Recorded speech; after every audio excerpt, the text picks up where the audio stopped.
Hello student, welcome to my YouTube channel. जैसा कि हमने अपनी पहली वीडियो में चैप्टर 1 रियल नंबर के एक्सरसाइज 1.1 ख़त्म करी थी, तो आज हम करेंगे उस चैप्टर की एक्सरसाइज 1.2।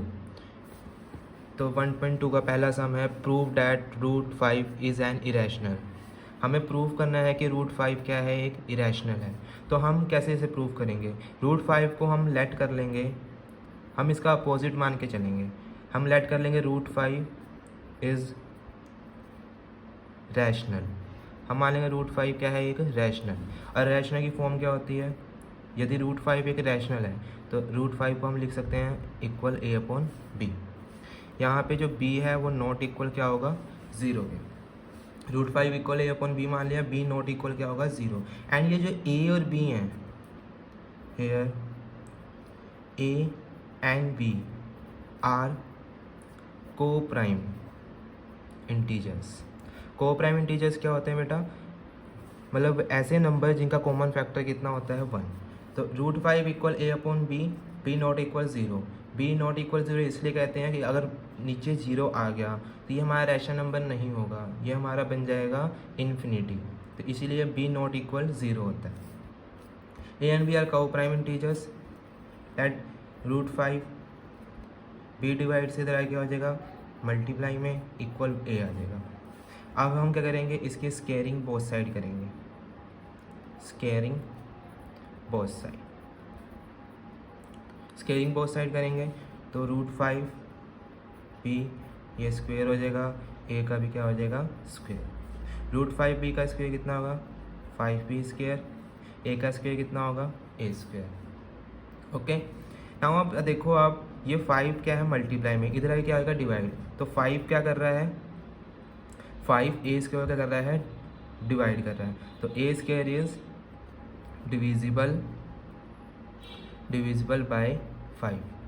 ए स्क्वायर किससे डिवाइड हो रहा है, 5 से।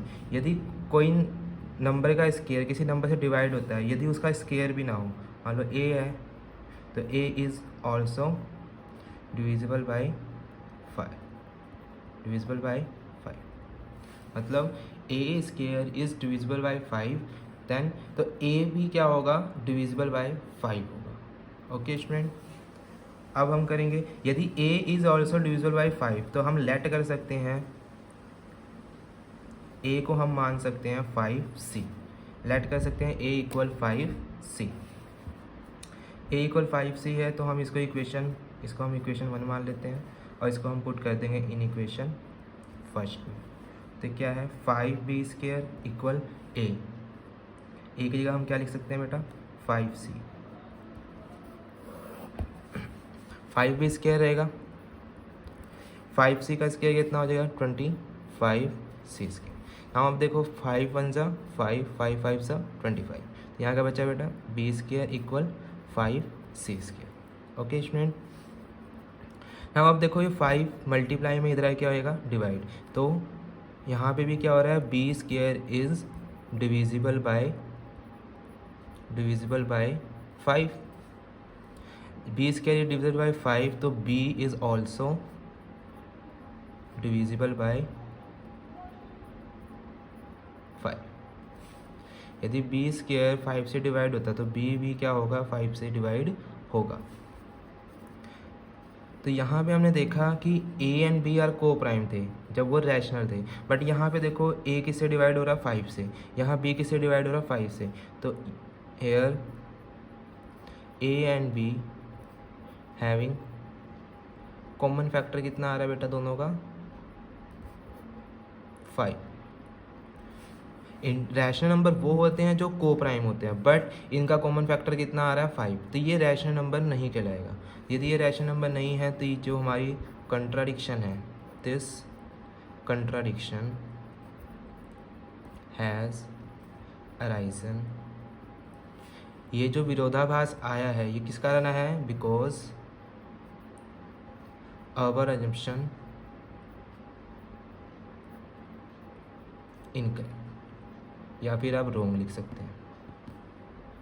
Okay, this contradiction has arisen because our assumption incorrect. ये जो विरोधाभास आया है ये हमारी गलत कल्पना के कारण है। तो हम कह सकते हैं देयरफॉर जो रूट 5 है is an irrational. Okay student, next video में हम करेंगे इसका क्वेश्चन नंबर 2। Thank you.